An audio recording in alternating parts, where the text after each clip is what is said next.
Assalamualaikum warahmatullahi wabarakatuh. Anak-anak, bertemu lagi dalam daring tematik tema 7 subtema 1 keragaman suku bangsa dan agama di negeriku. Anak-anak, pokok pikiran adalah ide utama dari sebuah paragraf. Pikiran pokok disebut juga dengan pikiran utama, gagasan pokok atau ide pokok. Fungsi ide pokok adalah memberikan penjelasan dari inti suatu bacaan atau paragraf sehingga pembaca lebih mudah memahami isi paragraf. Adapun ciri-ciri ide pokok adalah sebagai berikut. 1. Memiliki kalimat pendukung atau kalimat pengembang atau penjelas. 2. Ada yang mendukung baik berupa penjelasan maupun alasan yang menguatkan. 3. Inti dari sebuah paragraf atau pusat pembahasan. Adapun cara menentukan pokok pikiran paragraf adalah sebagai berikut. 1. Membaca seluruh kalimat dalam paragraf. 2. Menandai kalimat awal, akhir atau kalimat awal dan akhir dalam paragraf. 3. Menandai pikiran pokok yang terdapat di awal, di akhir, atau kalimat awal dan akhir paragraf.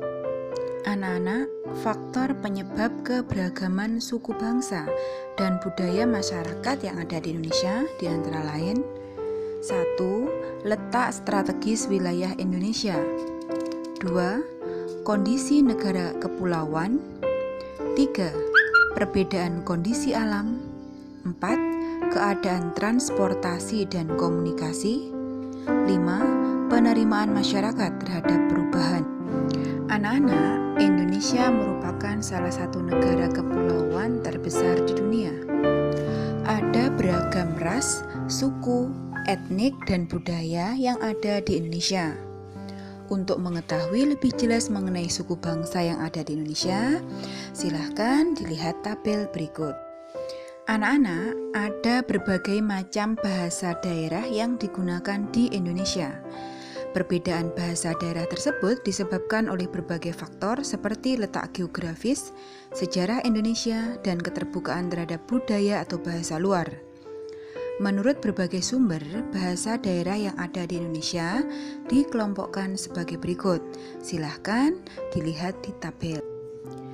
Indonesia merupakan negara yang penuh dengan keberagaman.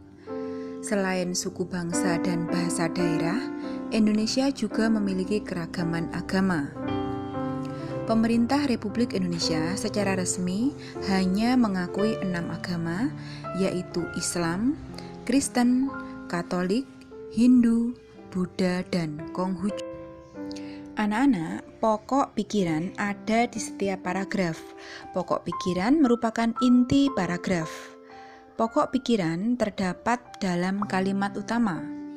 Kalimat utama bisa terletak di awal, di akhir, awal dan akhir, atau seluruh paragraf. Pokok pikiran yang terletak di awal paragraf disebut paragraf deduktif. Pokok pikiran yang terletak di akhir paragraf disebut paragraf induktif. Sedangkan pokok pikiran yang terletak di awal dan di akhir paragraf disebut paragraf campur. Anak-anak, demikian materi daring kita hari ini, semoga bisa bermanfaat. Tugasnya silahkan dibuka tema 7, subtema 1. Latihan subtema 1 dikerjakan yang muatan PPKN dan Bahasa Indonesia. Silahkan dikerjakan dan dikirim japri ke Buria. Buria akhiri, wassalamualaikum warahmatullahi wabarakatuh.